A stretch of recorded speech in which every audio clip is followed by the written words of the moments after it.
This is a Tape Deck podcast.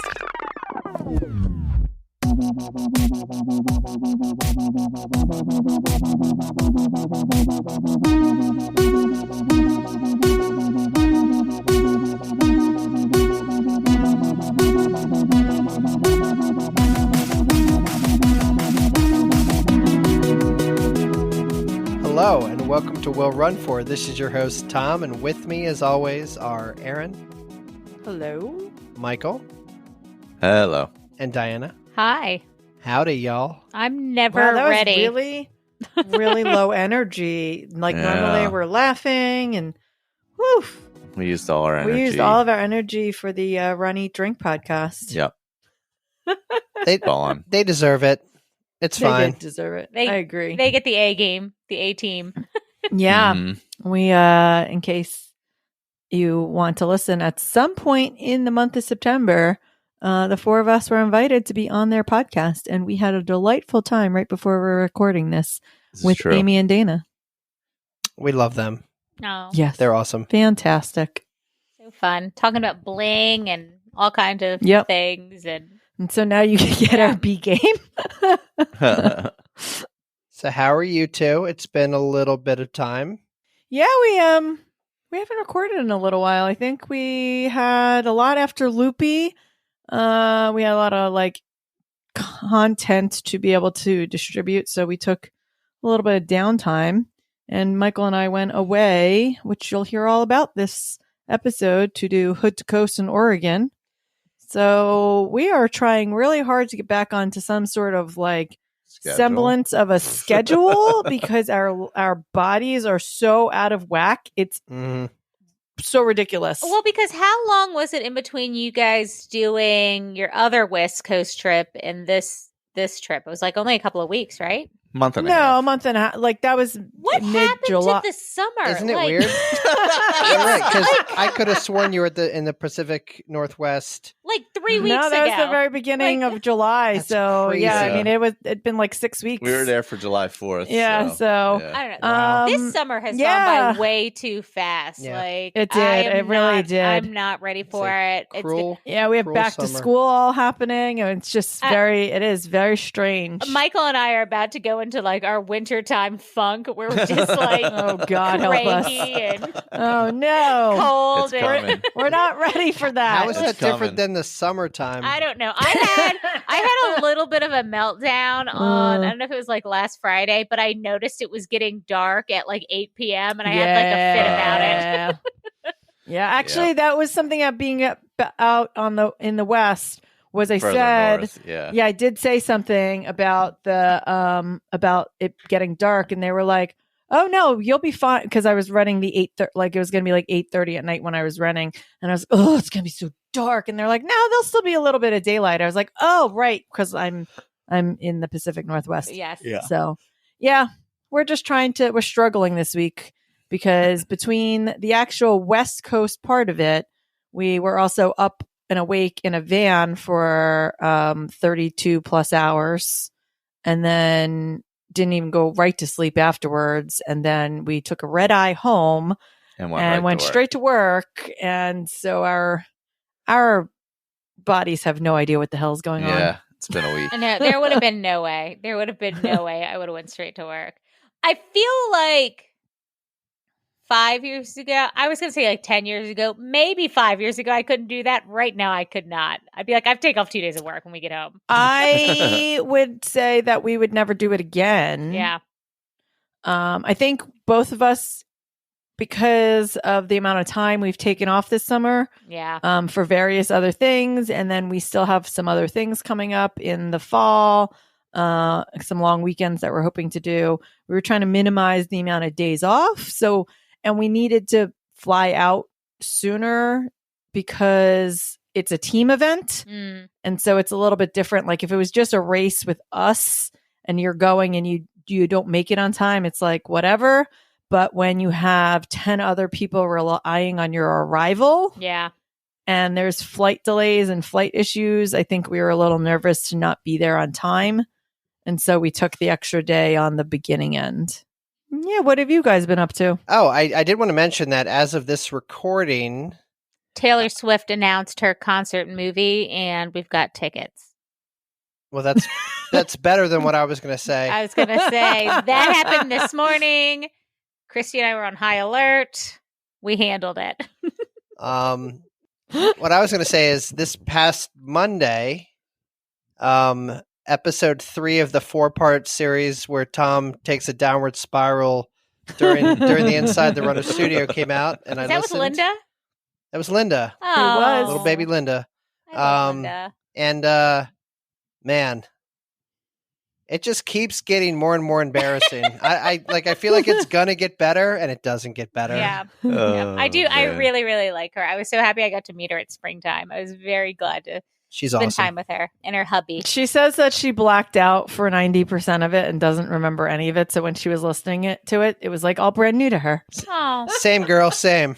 same. Seriously. Hey, Michael, do we have any new 5-star reviews? Yes. That's shocking. We do. We do. Yep. It is a stunner. Thank you all for your reviews. And remember, always share the show on social media, etc., etc. So we have one from Puck and Run, Heather. Another great Disney running podcast, training for my 4th dopey and some fall marathons. I got caught up on another Run Disney pod this last year, so I needed something new. And learned Shawnee had done an episode and had to listen. I'm very much enjoying catching up from the beginning during my training and commuting. I enjoy how laid back and real you all are, and it's nice to know I'm not the only one who sometimes rides the struggle bus or falls off the wagon with my training. I also lived in Maryland for half my childhood and went back for the B&A trail run at my alma mater this year, and love hearing about the area I know so well. Hope to see you all at marathon weekend. Oh, well, if you ever Nice. do it again, you have to let us know. We literally run on that trail, I don't know, like every other weekend. Yeah. So Yeah. Oh, yeah. we are always there. Yeah. That's the B&A one the one that I did for one of my marathon goal races. Yep. Was on the B&A trail. Thank you very much for your review. I definitely already ran 5 miles and dedicated it to you, but we really appreciate it. So I have a hot take. Oh. Oh boy. This is in real. Uh-oh. This is in real time. Uh-oh. This is in real time? This is kind of breaking news, but like I'm not that important, so let's temper how much of breaking news Okay. this is. But so Michael, last time we were talking about Loopy Looper, and Michael was mentioning that the run up to that race, you weren't in the greatest of headspaces. And I have not been in a great headspace for a long time. I'm not trying to steal your thunder at all, Michael, but it definitely resonated with me. So I was registered for a full marathon at the end of November in Ocean City, Maryland, and I decided to drop back to the half. Thank God. And it was for multiple reasons. My supportive wife is always there for me, but it was for multiple reasons. Well, it was either he had to drop back or like he just had to let me nag at him. And it was a lose-lose situation for both of us. That's true. And like I couldn't drag myself out the front door to train the way that I really needed to start training. And it was just looming over me. And also I was thinking about it, like it got to a point where I was more so going to do it so that I could post about it, which is a really sick place to be. Like I want to be proud of myself for doing these things, and I love support from other people. And obviously we're here to support, each other 100%. That goes without saying. But like I was doing this more so I could post on social media the day after that I just did another full marathon. So I understand that feeling. that's where my Tom. head So that's was, yeah. right? And I was not training for it, and it's got a pace requirement, and like It's got a really Yeah. aggressive pace requirement. yeah, and I was like, what? Like I'm putting myself through so much stress.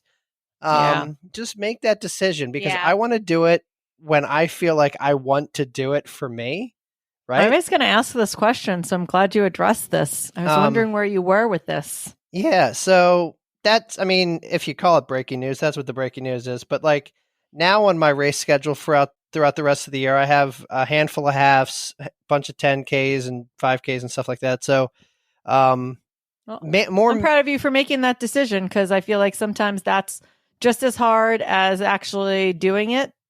Yep. Because sometimes, and I think with even having this podcast and then putting it out in the universe that you're going to do it, I feel like there's this other part of it that's like, oh, I'm going to do it because I said I did it. And then I'm going to post about it because I said I was going to post about it once I do it. Yeah. And then, so the fact that you were able to recognize that and pull back from that is a really great thing. So I'm proud of you for that. Yeah. Thanks. And I don't even know if I'm going to do the half. Because I think they have like an 8K. I'm like, I might just do that. So, I haven't signed up for anything Fantastic. yet. Well, because we want to do, part of the reason why we want to do it is because there's a new challenge this year in Maryland, and they call it the Chessie Challenge. And I think we've talked about it a little bit before. Mhm. Oh yeah. But Yeah. Chessie is the Loch Ness monster of the Chesapeake Bay. Yep. That's where that comes from. So instead of Nessie, we have Chessie. Yep. It's like Oh. a thing here. Will Chessie Um, be on the medal? Yes. Chessie, they're actually giving like a Stanley Cup that has Chessie on it. Oh, that's Um, pretty cool. But it doesn't matter what distance you do. So I'm like, I can just do this 8K and still be part of the challenge. Yeah, you could do Yeah. like 4 or 5Ks or something like that and get this challenge medal. Yeah. Yeah, that's really cool. It's kind of interesting. So, yeah, so we're doing the Chessie challenge, and And Tom has to sign up for something. Baltimore. I'm signed up for the Baltimore half. Oh, God. So, I mean, it is what it is, but that's kind of my news. So I made that decision. You know, Yeah. I'll want to do another full at some point. I want to do longer distances at some point, but like for this fall, I didn't want to have a part-time job. Yeah. You know, Understandable. Well, you're coming off a lot with the Great Saunter, with Loopy, with Dopey. I mean, It's a lot. That's a big year. that's a lot of big races. Mhm. You know, well, and next year Or we're events. committed to Disneyland half. We're doing Springtime Surprise. We're doing all the races in Springtime Surprise, and whatever else pops up next year, right? So, like, Mhm. you know, there's other opportunities to run. I just am not doing my full this fall. Totally makes sense. yeah. So yeah. So to segue, because we love doing that, into what we're running for, I'm running for lackluster training. I think, I don't know. Again, I think you made the right decision because it's taking a complete load off your shoulders, because I think it was mentally stressing you out that Yeah. you had this kind of looming but weren't feeling like going out and running. So, no. It was So, probably even making it harder to go out. And Yes. run, yeah. the pressure. Yeah, the overwhelm of it can Mhm. for sure like almost paralyze you in some way. And then you're like, I need to do it, but I'm just going to sit on this couch. Yeah. Whereas now you can just go out and do something. And do- it's yeah, like, for yourself, Oh, and I it's- just, yeah. I feel like doing this. And I think that happens to so many of us. And I think that this is a really great conversation to have for everybody, right? We talked about it last week when Michael said that he wasn't in a great place before, and maybe he shouldn't have been doing it. And I think that that's a really continuously great conversation to have. If you're not in a place to do your training, then it's okay to say no. Yeah. And speaking of saying no, I have been sick it's coming up about, I don't know, maybe Don't say 2 the word. weeks ish. Yeah. Feldman. So now I'm running for phlegm. So I guess it was, I think maybe wasn't this weekend, last weekend. I actually took basically an entire week off. Where I kind of did a couple of things during the week. I did like my Wednesday night workout and then was supposed to go out and run on Saturday, and was just thinking, I need to take a break. I'm not feeling well. I was coughing. I just felt like crap. So I basically took an entire week off, and then I did run this past week and kind of didn't want to push myself too hard, but didn't feel the greatest because I'm still coming off whatever this is. I took a COVID test. It's not COVID. It's just normal. Diana's always sick. Yeah, so this week I've kind of kept it easy, done a couple of little things. I actually got on the Peloton for the first time in a while today, and I've got a long run on Saturday and then getting ready for fall. But I don't know. I'm trying to listen to my body and not push myself beyond repair because nothing I'm registered this fall is going to kill me. Yeah, there you Nice. go. So- That's I like that. important. I am running for the Peloton. Oh. So I've actually been utilizing the Peloton recently. Oh, I thought you To, hated it. Hot take. How have you been? Where did you use it before our Tribot? Which We did run a race. I forgot we ran that Showbot race Challenge, too. Yeah, trail race by Pretzel City. Yeah. It was supposed to be a 13K, and I ended up running 9.5 We can miles because I recap got that lost. super quick. But anyway, so that week of the race, I decided to start Pelotoning and did a couple hit rides and a couple hill rides the week of a trail race. Because he decided that his first time on the Peloton, he should do. I'm like watching him do these rides where he's like dying, and like you can see his legs going like at this really incredibly slow rate. I'm like, what are you doing?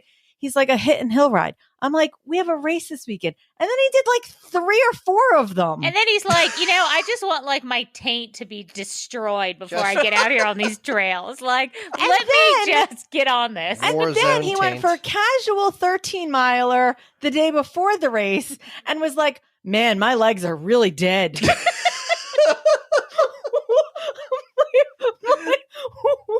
That's somehow better than not doing anything, Michael. I'll tell you. Like, I don't know. And then I ran the race, got lost, and did an extra mile and a half. So there was that. But Oh, God.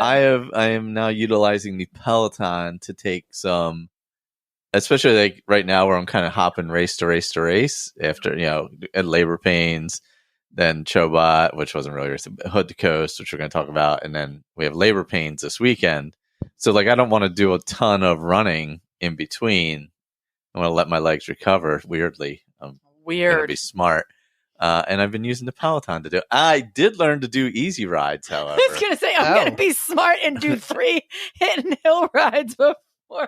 I did a hit ride on that week. I did the hill ride on Friday, ran 13 on Saturday, and then ran the race on Sunday.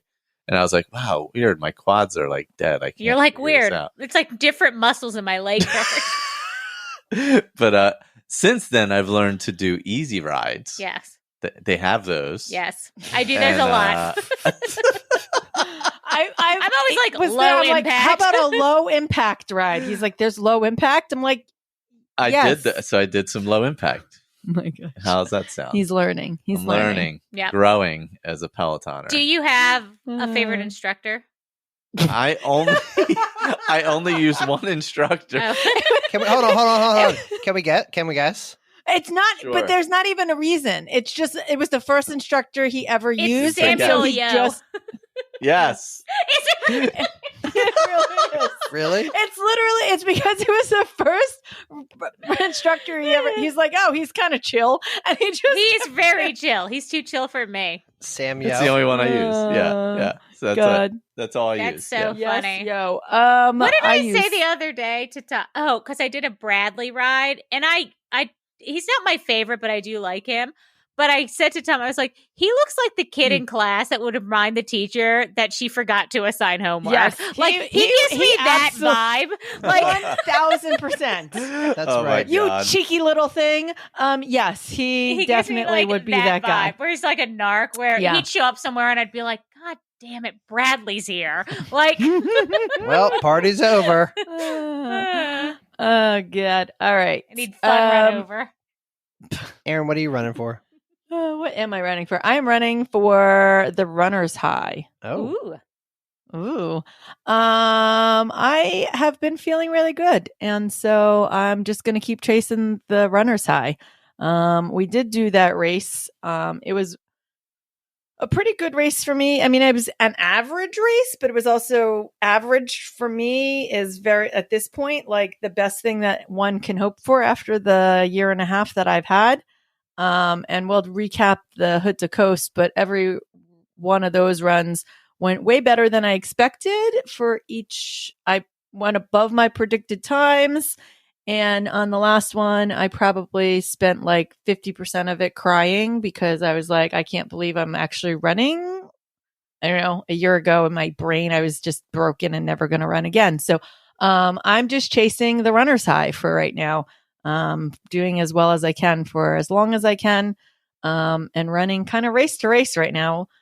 Small races, nothing like huge on my schedule, just a couple 10Ks, a half marathon. I don't know. So, Remember how much we hated the term new normal? yeah. Like, I guess you're back to your normal. And that, I think that feels good to you, right? Like, yeah. like you're back to where you're comfortable and where you feel like I mean, you it's belong. not all perfect anymore. Like, it's still harder than it used to be, but it's not like every run doesn't feel like I'm suffering. Yeah. And Good. that's better than it was. So that's Good. all I can ask for. That's fair. That's awesome. That's really good. I know we didn't do a goal getters, which we'll do Yeah. next. We'll do next time. Yep. Sorry, guys. Kind of a It's- last minute recording. Yeah, and it's Labor Day week. Labor Day weekend. Yeah, so. Just sort of So do we want to squeezing this in? do we want to talk about this very interesting event that you guys took part in, which is funny because I work with this guy Joe, and he posted about it, and he's, I guess, done it the last 3 or 4 years, and I'm like, that's Hood to Coast. I'm like, oh, a lot of people do that race. Like Yeah, a it's ton of huge. people do that race. I don't think Michael had and no I idea. went into Yeah. this having any idea of the scope of it. And I did look up some statistics that we can get into after we do some recap, I guess. Or I can start Yeah, up front just with start- it. I yeah, might as well yeah, start yeah. up front with it. Yeah. So we went into this kind of like, it's a Ragnar style race, which when people think of the van races, they really think of like Ragnar, which is, Mhm. I think, interesting to me because this race has been around for 41 years. So they've been doing it lot way longer. longer than Yeah. Ragnar has ever even been around for because Ragnar only came around in the 2000s. So, it's a van style race. There's teams of anywhere between 8 to 12. Yeah. And if you have 12 people, it's 6 people per van. So there's 2 vans that pretty much go back and forth with each other. 6 people run 6 legs. Then the next van meets you at that exchange point, and the next 6 people in that van run the next 6 legs while van 1 takes kind of their little break and relaxes and makes it to the next exchange point, takes naps, takes showers, takes whatever they need, eats, before they have to meet van 2 again to re-exchange vans. And then they take their break and you just leapfrog like that to the end. So every person gets 3 legs in each van. So your van goes 3 times. And this one goes from Mount Hood all the way down to the coast. In my head, I'm like, oh, Ragnar's, I've seen them. Small race, I'm not expecting much. The scope of this thing, 19,000 people do this. Wow. About 12,000 to 13,000 of them are Hood to Coast, which is the race that goes from the Mount Hood to the coast. And then the rest of them, there's another race from Portland. So they basically do 4 van exchanges instead of 6 van exchanges.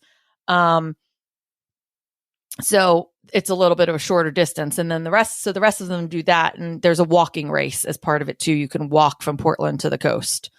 Wow. This, like, my mind was blown. The largest Ragnar that I can find. So by that, there are 1,200 teams doing Hood to Coast. And some of them do ultra distances. So if there's only 8 people on the team, there's less vans involved. But 1,200 vans from Hood to Coast. So that means that or teams. So that means times 2, you essentially have almost 3,000 vans between all the races going back and forth up and down the coast this entire time. The largest Ragnar that I could find in the last 3 years was 250 vans or Wow. teams. So more than 4 times the size. There's one around here that I've heard about, like Cumberland to DC or something. That's really the only thing I know about Ragnar. But I know they're all over, and I know Ragnar is a brand, but like, yeah, they when I was looking, actually, they've pared down quite a lot since COVID. Because before COVID, they were kind of everywhere. When I just looked at their website recently, they have a lot more of the trail series now than they do of the van races. Which the I van think is races, I just think easier there's only logistically. like 8 to 10 of them in the nation, whereas at one point there was like 20, 30 of them all around like every single state practically. And they've definitely pared down quite a bit. So this going into this, we didn't understand the scope and the logistics that would go into this, and how much planning there was For everything. Yeah. for everything. We were very fortunate to be on an amazing, experienced team Yeah. that just made it all so easy. Yeah. Our team was called It's Supposed to Hurt. And if you can imagine, for all of the team names that needed to be created, some of the team names were Amazing. ridiculous. Yeah, amazing. yeah. If you want to just go look up and just be amused, go look up the results for Hood to Coast, because some of the team names are just out of control.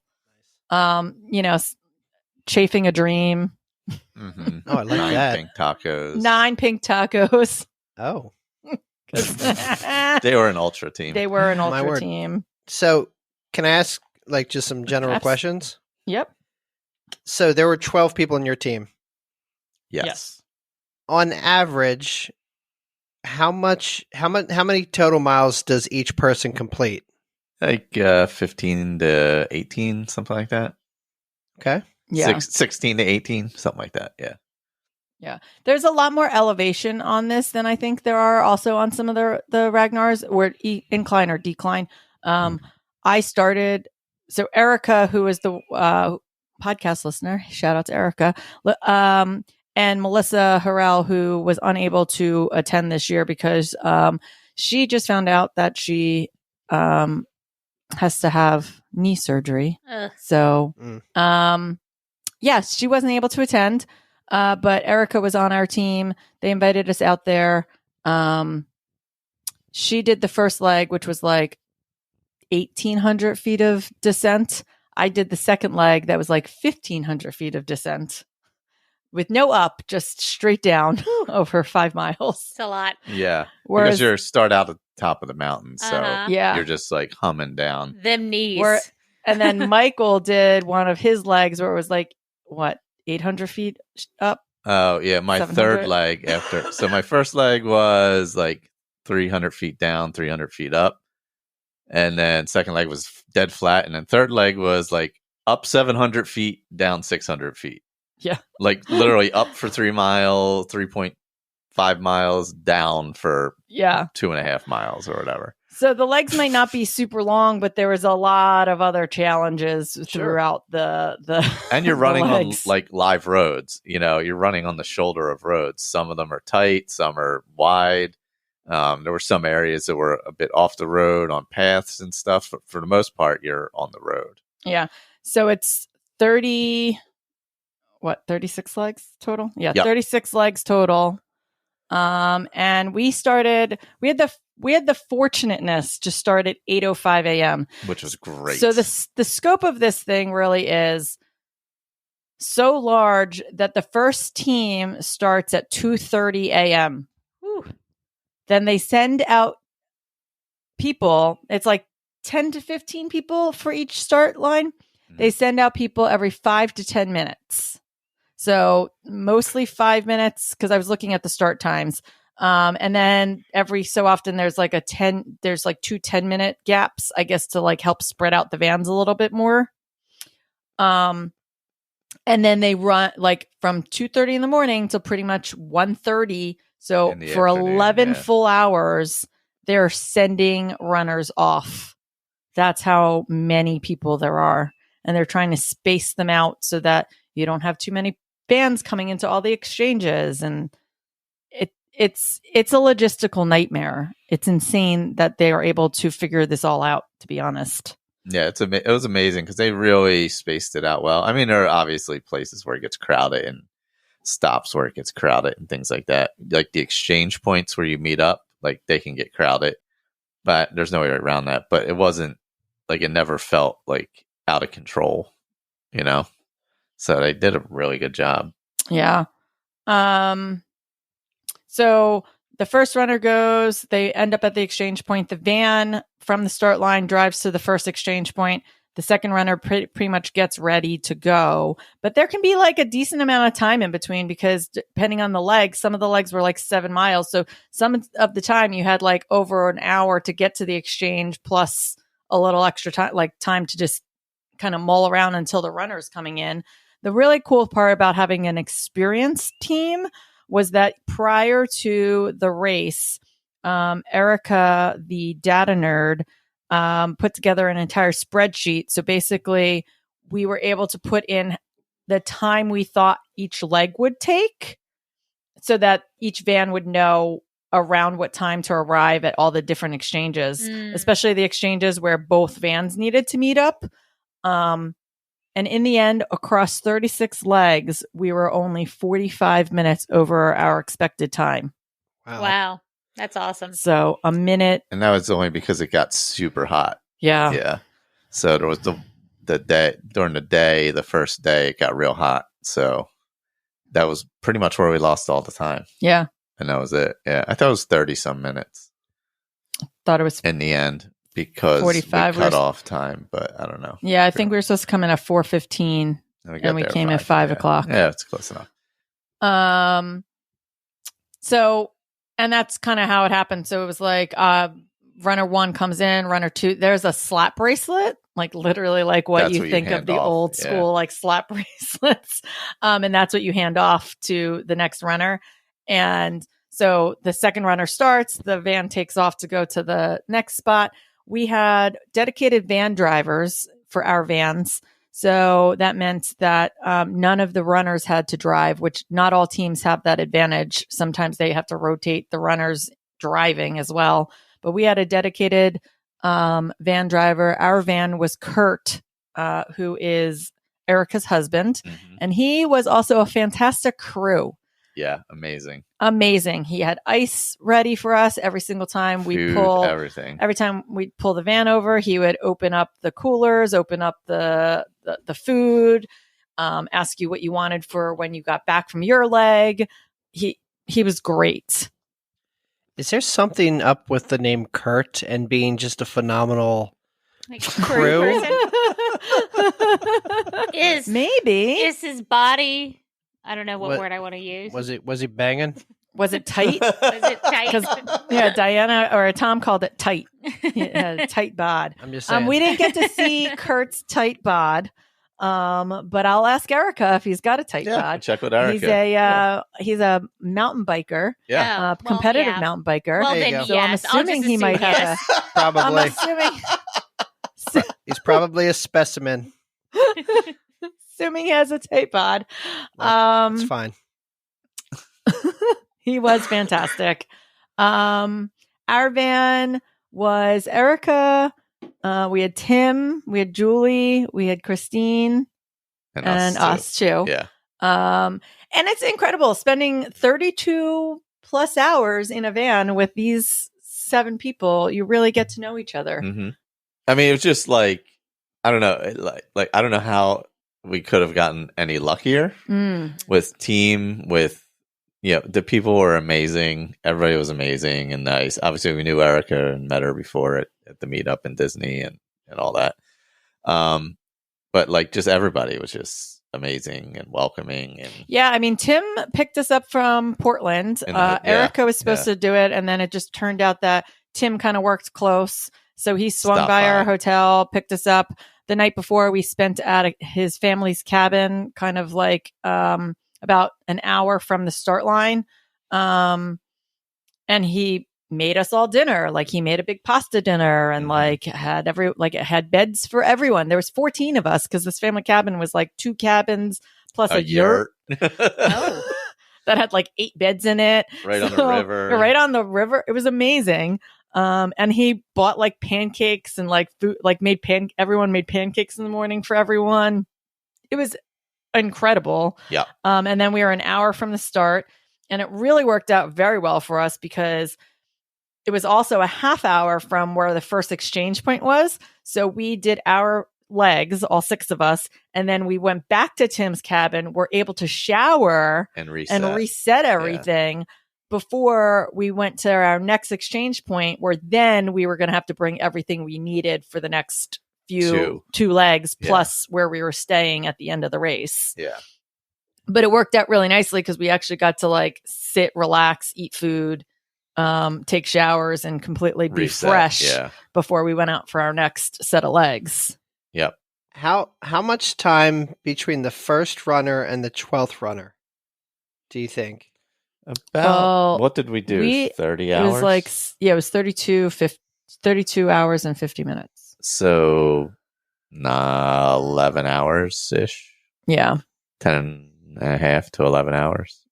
Yeah, we were pretty equal too in our vans. We were they were slightly faster than us, I believe. Yeah. And scheduled to be slightly faster than us. Yes. But we were like like our van was supposed to do our first ones in like 5:40. Their ones were supposed to be in like 5:30, and we both went over a little those first legs. So, yeah. So what were some of the things about the race? We're like, did you get bling? How was the after party? How was the support? Was there support? Well, yeah, I mean, let's talk about the exchanges. The exchanges were interesting. Yes. So they are in random places, kind of depending on where you're at. They could be in a giant parking lot in the city, or just the side of a road, or at a high school, or kind of anywhere. A way there was station. A couple church. Oh yeah, there was that way station. A couple churches. There was a couple churches. Farm. There was the fairgrounds. They had like if you have your big like county fair type fairgrounds. There was one that the big ones were at the largest possible places because both vans from both teams are meeting up there. So those have to be like bigger. Extremely large. And they had like food trucks at a bunch of them. We got that wrap sandwich. You got a quesadilla. I got a wrap. Food was interesting because it was like you had to plan, and nobody in your van could eat at the same time because you're all running at different times. So like we would start out and we'd be like, all right, well, Erica and I didn't really want to eat because we were the first 2 runners. So Erica definitely didn't want to eat. And then I was only running about an hour after she started. So I didn't want to eat too close to that. So I would like Michael wasn't running for another 5 hours, so he needed to eat. Like it was very interesting, like dynamic to try and figure out like who was going to eat when, who was going to sleep when, who was going to like be able to do what when. Yeah. But the exchanges themselves, some of them had food trucks, especially the major ones. The last major exchange we went to, Michael and the girl Christine had $5. They were desperate for coffee. Because some of the places only took cash. You were in the middle of nowhere. Oh, gotcha. And we scrounged up $5 and we're like, what can we do with this? They literally just walked up to the woman selling coffee and was like, what can we do with $5? And she gave them 4 shots of espresso. Nice. It's like that'll work. Like that's good enough. That's all we need. It was just so funny. Yeah. So there was a lot of vendors. It's a big fundraiser for a lot of like schools, a lot of churches, a lot of like the area because it's like the city not shuts down for, but the area kind of shuts down and knows that this is happening because it's such a much larger scope than what we thought it was. That the roadways, like people like apparently go away for the weekend if they can to avoid it because it's such a big event. Yeah. So like the high school we stopped at, they were doing a shower fundraiser. So you could take a shower in their locker room for $5. Now, if you're thinking about like the number of runners that are coming through, even if they get 1,000 runners out of the like 12,000 people to take a shower, they've just made $5,000. Yeah, just to It's- take a shower. Just to Smart. take a shower. Yeah. Smart. So that was there was a lot of support. One of the things that's interesting is if you have one member on your team that lives in the greater Portland area, you are required to provide 3 volunteers. And you can't even get your bib or your start line information until you've provided those volunteers for the race. Wow. So if there's, say, 19,000 people and there's 1,200 teams, you assume that even if 800 of them have a person from the Portland area, Yeah. times 3, you're automatically providing 2,400 people of the volunteers without them having to do much legwork themselves. So I thought that was really interesting. Yeah.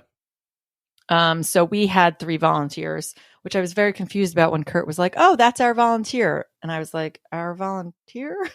Yeah, well, I didn't know what it meant. Yeah, I didn't know what he time, meant. I I didn't know what it meant. As far as the rest, I don't know. We were the first van, so we finished sooner than the other van. We went to Astoria Brewing and had some lunch there. Saw the Goonies house. Super jealous. Yeah. Yeah. Tom and I just watched Goonies on a plane like last year, and both of us were We were crying. both crying. Oh. Well, I had said, "Oh, we're in Astoria. We should see the Goonies house." And Erica was like, "We should make that happen." And then it was a little bit out of our way. And then once we started on our way, I was like, "I didn't realize it was out of our way. We don't have to go do it." And Erica's like, "No, we're doing it." So then her husband drove us there and was like, "At this point, when you get there, you have to walk up a hill and then another hill." And I didn't realize that because you can't park up there because it's actual residences. Yeah. So it tells you have to park at the bottom of the hill. And I was like, "It's really not." And they were like, "We did that. We drove here. You're going up to the house." I was like, "Okay, going to the house." Yeah. Look, Goonies never say die. Michael was impressed that you knew the house by me just sending it to you. Oh, yeah, And that both you of knew us. exactly Yeah. where we Yep. were. Yep. Yeah, so after we were done, we were able to eat, go to the beach house, get changed, and then meet them at the finish where everybody finishes together. Yeah. As the final runner comes through, you meet up with them, and then you go through the finish line together, as a team and finish. So the other logistical interesting part too is that at all the exchanges and at the end, they have like spotters. So like some locations were better than others, but especially on the major roadways, they don't allow you on certain like they don't want the people who are waiting for a runner to overcrowd a space.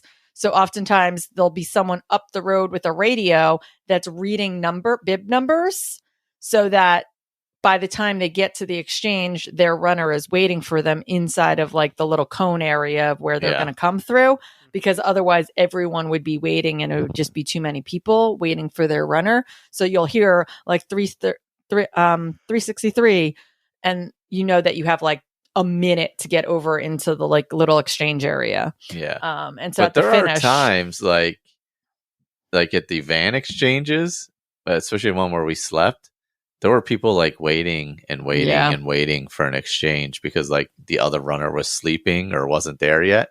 And you're in areas with no cell that service. was the other interesting part. So you can't like call somebody, you can't text somebody, nothing. There's just no service whatsoever at some of these places.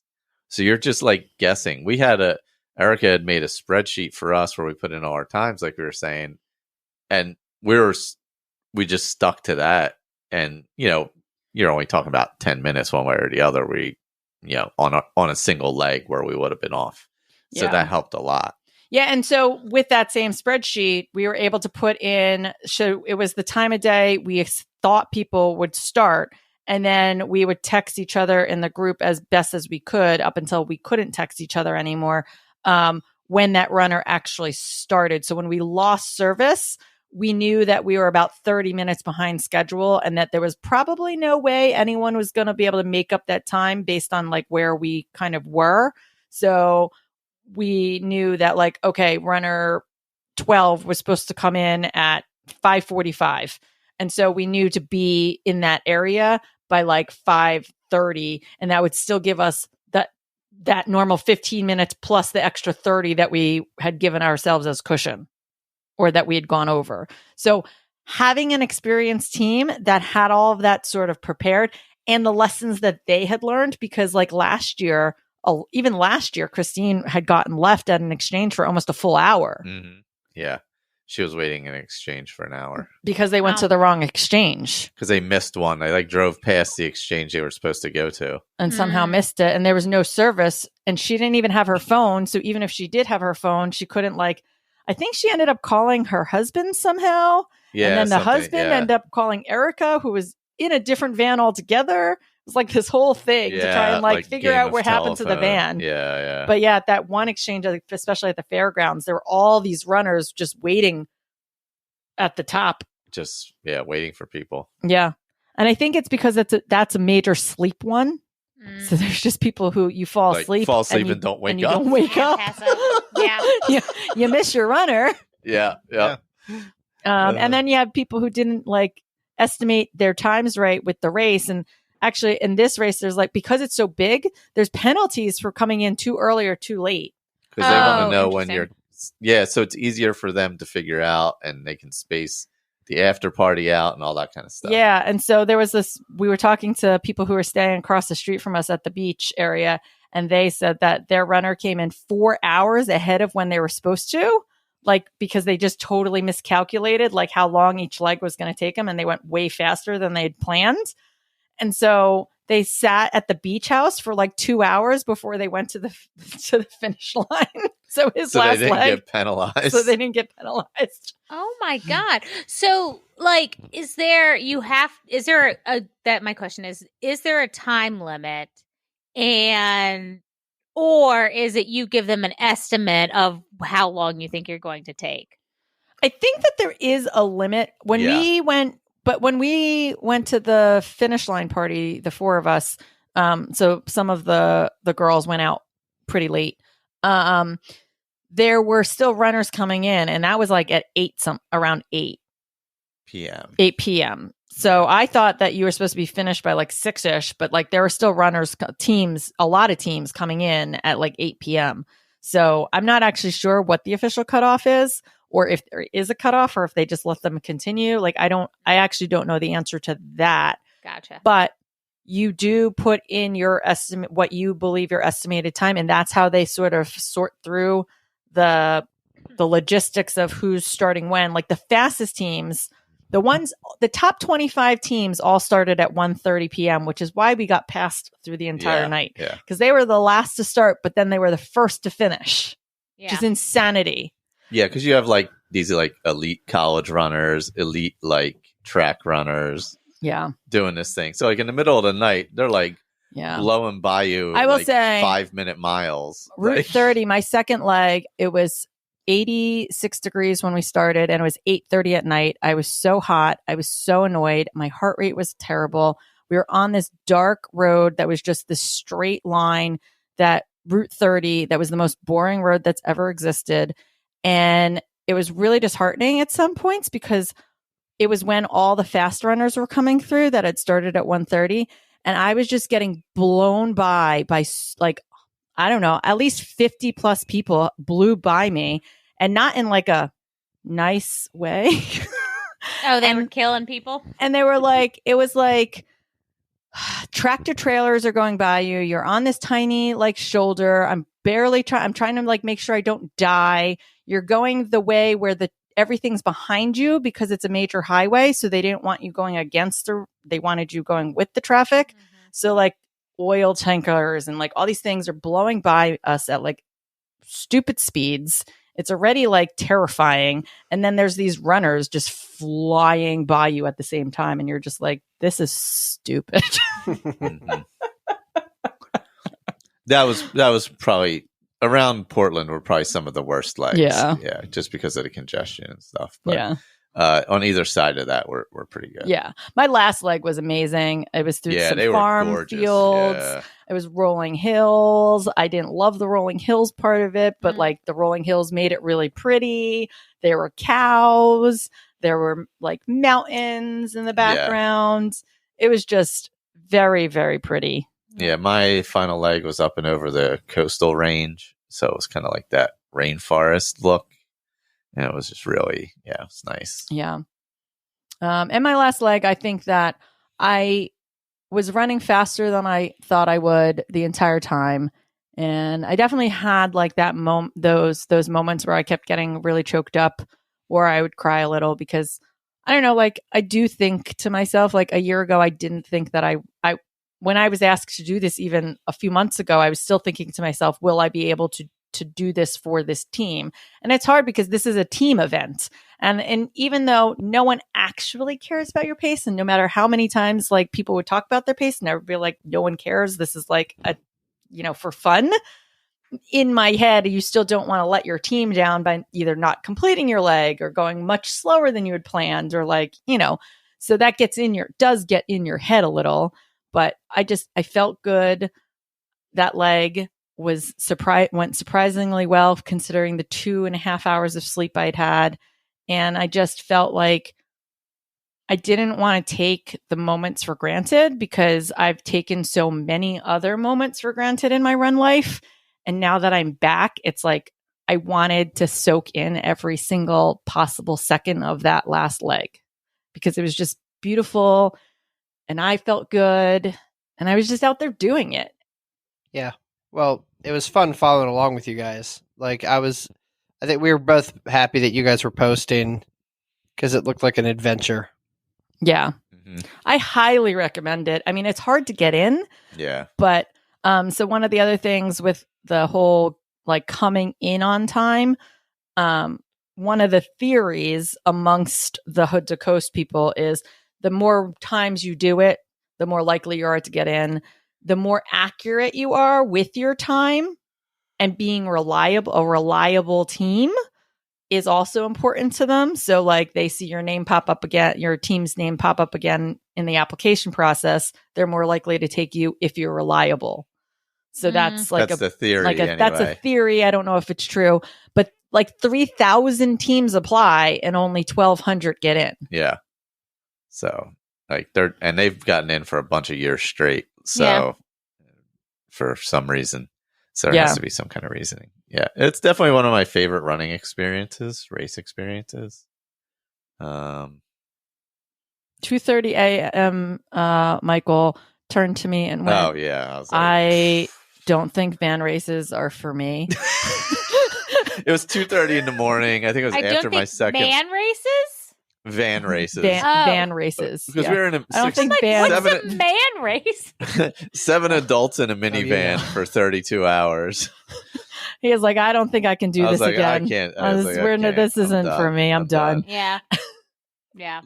Yeah. I mean, I don't know that I would do another van race other than this one again or some other special one. Like I want to do some random Ragnar. Yeah. But well, you're more of an independent runner anyway. Like even when like groups are getting together, you like to be with people, but then you like to go off and run your own race. But I think that's why, even because Tim was kind of the same way in our van, and they would like talk about that a little bit. But the thing about it is, you are running solo. You're only with your team when you're together. But otherwise, like the actual running part of it is solo. And like Tim kept saying that, like, well, why would you run with people? Running with people's dumb.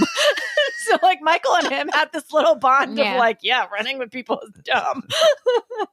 So that was fun. And then Julie, she's an ultra marathoner. It was part of the reason why Erica was like, I think that you guys should be in each other's vans because you guys will have a lot to talk about and a lot in common. So she was really, really fun to talk to. She's done a lot of races that Michael and I have looked at in the past. Yeah. So she wants to come out this way and pick up some kind of race with us. We also talked about doing another van relay race on the East Coast, the Tuna 200. But that's again another like unique style one where it's been running for more years than Ragnar has been around, and it's just a little different. Yep. But no, it was a super like fun weekend, long week, whatever it was, and really the people are what made it. It's an amazing event and the people were amazing. So really well organized. And I mean, there's like one exchange where actually Michael was coming in, and in order to do the exchange, you have to drop your runner and their support. The van has to go drive up this hill, park all the way up it, but the runners can't go up there. Then they have to wait up at the top for the runner to come in, and then they have to radio up the hill for the van to come back down. Like there's a lot of coordination that's like unbelievable to the whole thing. But yeah, I would like to say that Shamrock's after party was put to shame by this after party. Yeah. Nice. I was out until Erica asked if I wanted to go to the fourth. It's called the fourth leg. Everyone else went to bed. I went to sleep after dinner, and there's 4 of us that went back out to the after party at 8 p.m. There's a band that comes on, and they're really good cover band, but they do more than just like, they're not like, they're like a big cover band where they do tours and stuff like that. We have like a couple of them in our area that do it. It was just like anything you can think of that they were doing. They huge stage, tons of alcohol everywhere. They had like, the merch tents and like all of that stuff too. But like the after party and the dancing and the band was just incredible. And we danced for like, I don't know, 3 hours. We closed it down. It was 11 o'clock when they went off stage, and then they came back and did an encore because everyone wouldn't leave until they came back. So they even got an encore, and I think we left there like 11:15 when they finally were like, "Can you please leave?" That sounds like a lot of fun. Definitely was an adventure. Yeah. No. I feel like there's probably other things to talk about, but I don't know. Everyone decorates their vans. That's really fun. Yeah, it's just a fun atmosphere in general. Yeah. And like most people put like the names of their team on the van, and then you check out off as you do each leg. I mean, that's very Ragnar style too. Yeah. You see the pictures of all of that. Yeah. Just very, very fun. Yeah. I love that. We didn't get to know that many people in the other van. I did feel a little sad about that. Like that's the other thing that's really hard. To know people you really in get to know your van, but you're only seeing the people at the exchange from the other van. So if you don't know them and like you're not part of like from like knowing them from as being part of the team in the past or having been in a van with them or having known them personally some other way, we saw them for like 3 minutes at each exchange. Yeah. But then we got to spend time at the house. Yeah, we spent a little time, but a few of them like had to head out right away. Yeah. So, like Callie, I don't think that I really got to talk to her.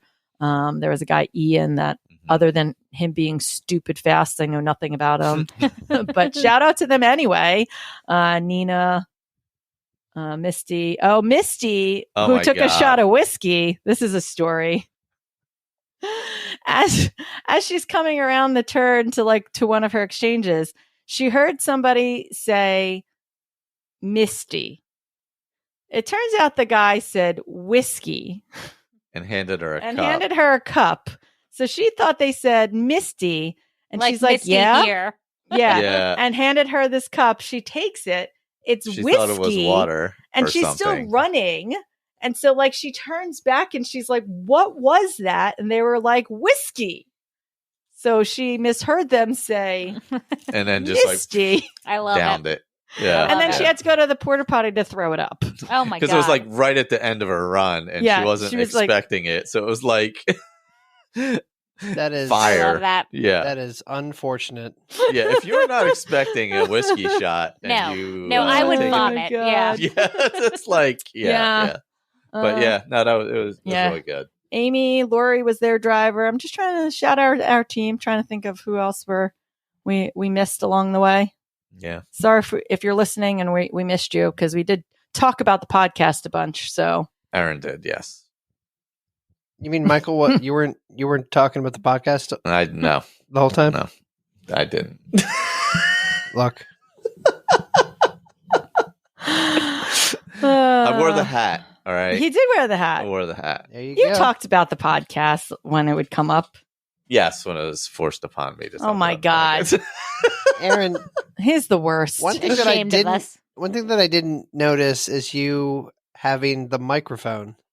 No, there was. yeah. We just thought it would be we would have lost it, honestly. Yeah. There was just too much going on.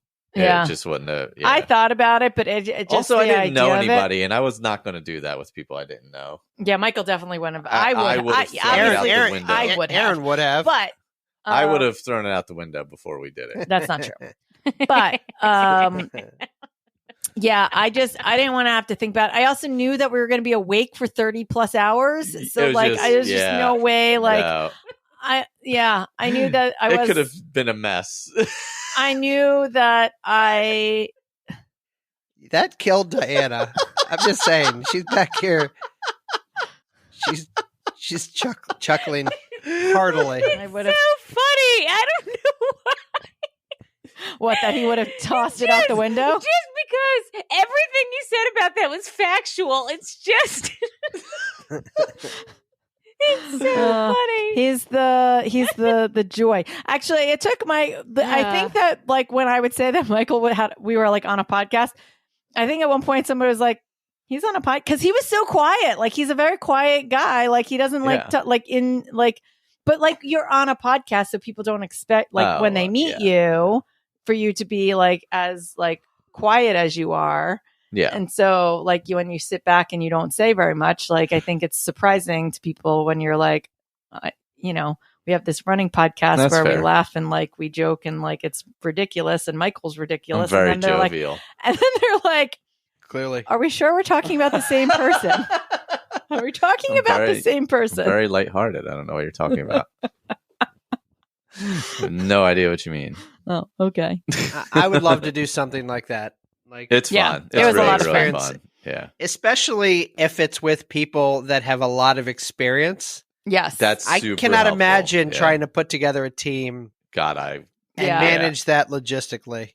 me Yeah. either. And honestly, it might be easier with a smaller type of race, but like this scope of this one and like not knowing how some of the exchanges work, because the exchanges are like in some of these places, while not complicated, they're like still like having Kurt be like, oh no, we're just going to pull up behind everyone and everyone's going to start to slowly move and we don't have to worry about being Just up there. having that Like, knowledge. we're going to be fine, even though it seems like, it didn't seem, we were a full mile from the exchange at one point in a line. And he's like, no, it's fine. It moves fast enough that by the time he comes in, it was actually where we were picking you up because we had to walk pretty far to make sure because it was over like the guardrail on some random windy Yeah. mountain road.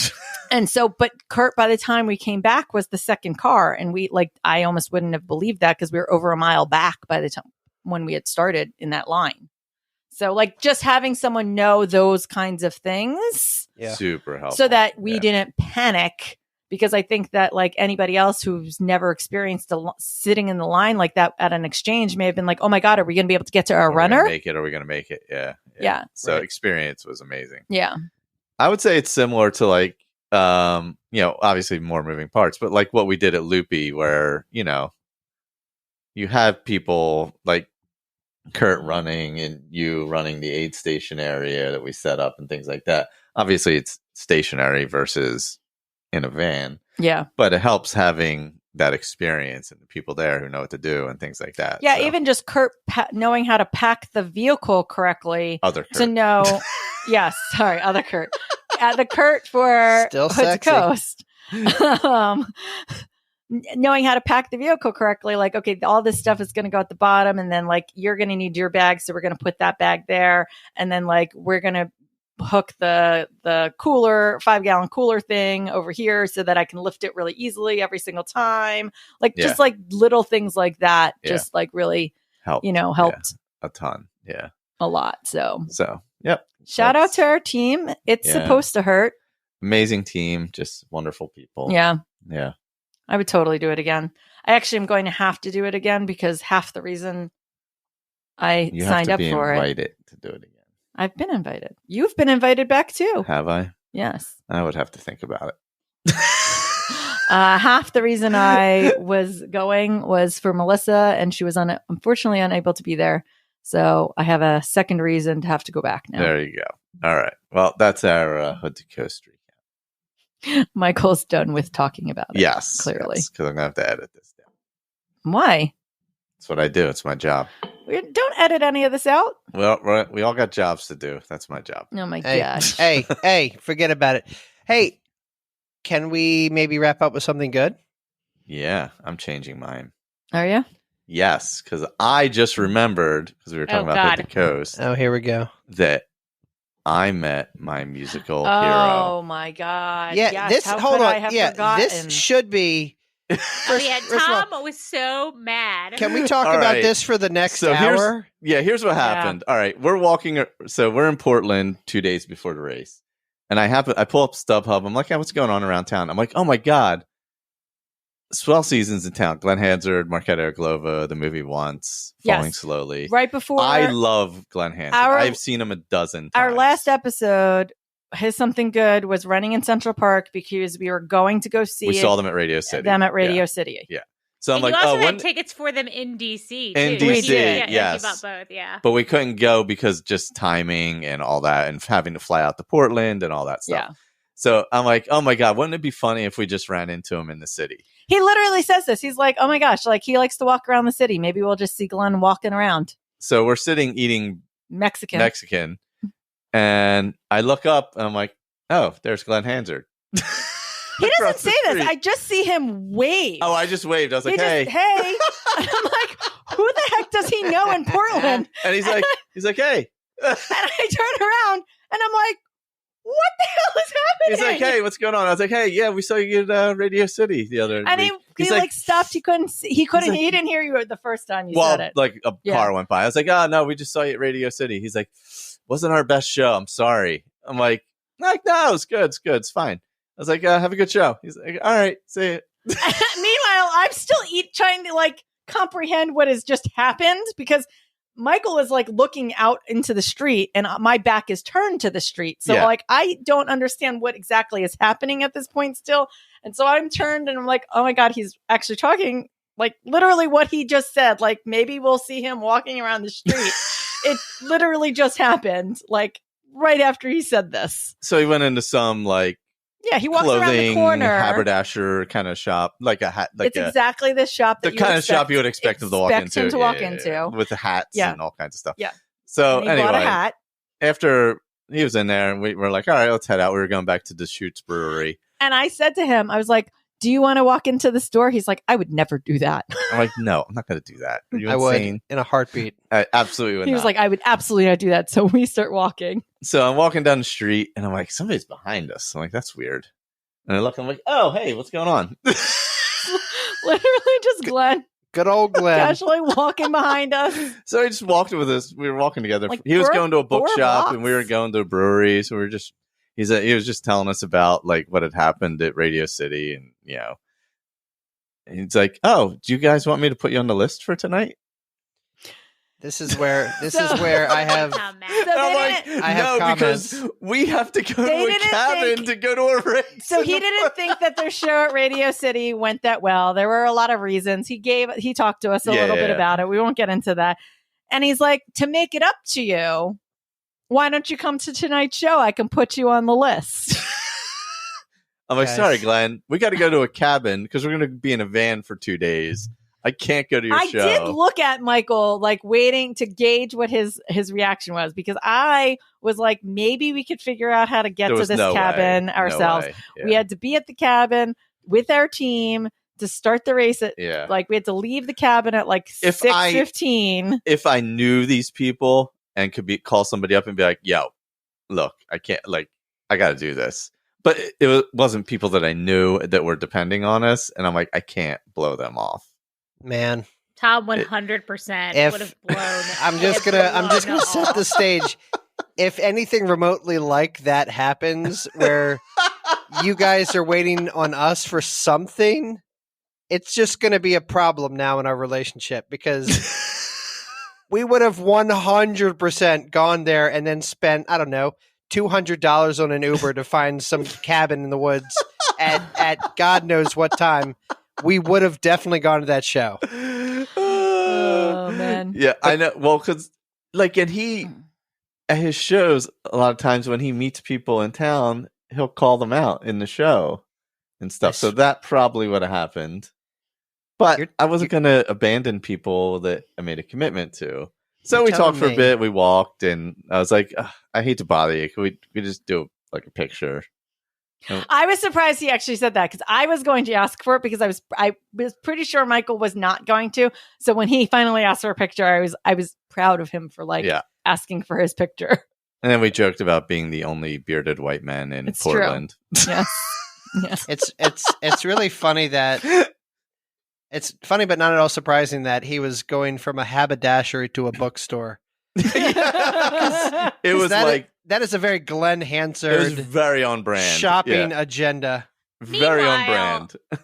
I just sent the audio clip of Keke Palmer again, where I was like, I do not know this man. I apologize to this man. Like, I've seen the movie and I saw it on Broadway, so like I know like that. Yes. But like other than that, I've loved his music for a long time. When we went to the Radio City show, he actually brought all the Broadway performers up on stage with him. The cast came up on stage for Falling Slow. Yeah. I saw him and Eddie Vedder sing that together. Yeah, because they're very good friends. And when we went to Radio City, we ran into right in front of us was this woman who was like, "Hey, do you guys go to Kings Road?" And we're like, "Yes." She's like, we're like, "Oh, you're one of the waitresses, one of the servers from Kings Road, who her and her mom have seen Glenn like everywhere." They were in Dublin, right? Yeah, they ended up running into him in a bar in Galway. Yeah. And we're talking about that. I'm like, oh, God, it would be so amazing to meet him. Meanwhile, like a week later. Yeah, so now we have to get over to Kings Road to tell her that story. Yeah. But that was so funny that she ended up sitting right in front of us at Radio City. She's like, "Do you guys go to Kings Road?" And we're like, "As a matter of fact, we do." So funny. A lot of happenstance in our life recently. Yeah. Wow. Yeah, so that was my something good. Meeting Glenn Hansard, who I absolutely have adored for years. And he got to tell Glenn like what a long time fan he was, because he was like I saw you when you opened for Damien Rice, and he was like, "Oh, that was a long time ago." So like he really got to like fanboy out and make sure Glenn understood what a fan he was. I don't fanboy. Very just. He is not Tom. He would. I'm just like, yeah, what's going on? Walk into this house, and I would have no idea who he was. It would just be another bearded white man. I would be like, "Seems right. Like you belong here." Yeah, you should be here, right? Oh my God. Yeah, no, it was a blast. I'm glad I got to meet him one time.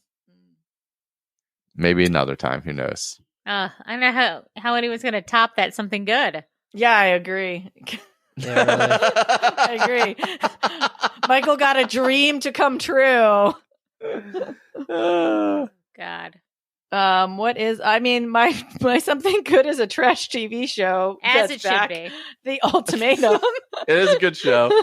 Not the best of seasons, but still love trash TV. Yeah, love trash TV.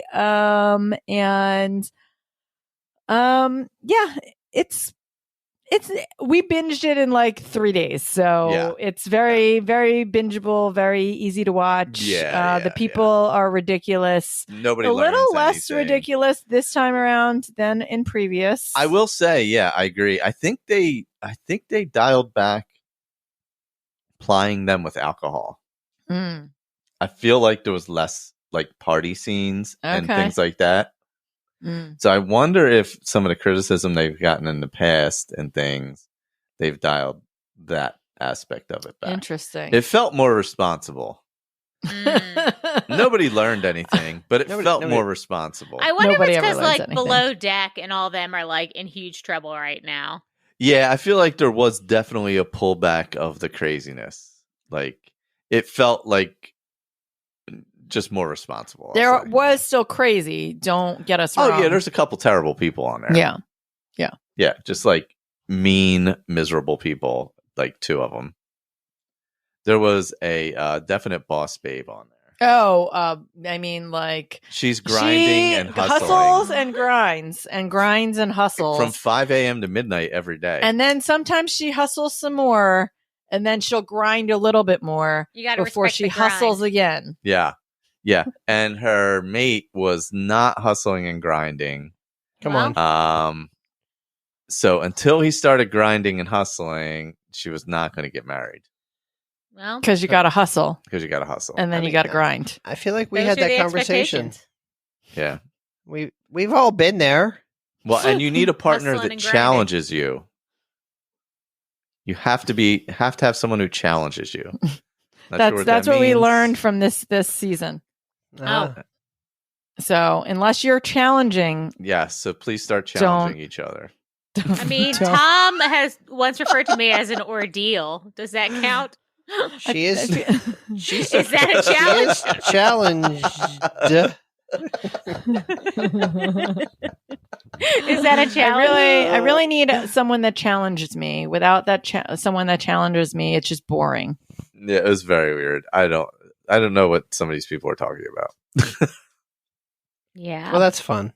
Fun. For me, I was just saying fall TV is back, and I think it's going to be the last time we have fall TV for a while because of these writer strikes and acting strikes and everything going on. But True. What We Do in the Shadows is back.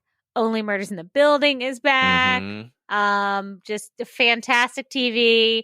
The trailer for Our Flag Means Death came out today, so that's coming back in October. So just all things fall TV. The new season of Only Murders in the Building. I don't know if it's good as previous seasons, but it's pretty good. Yeah, we're only 2 episodes in, so we got to Yeah, go back to yeah. that one. Yeah, enjoy it while we can, because I'm a little afraid for winter, because Mhm. the writer's strike and all that's been going on for a little too long now. 100+ days. Yeah. I don't know where we're going to get content soon. I don't know. Maybe. Never mind. I was going to say something highly inappropriate for this podcast. That's fine. It's fine.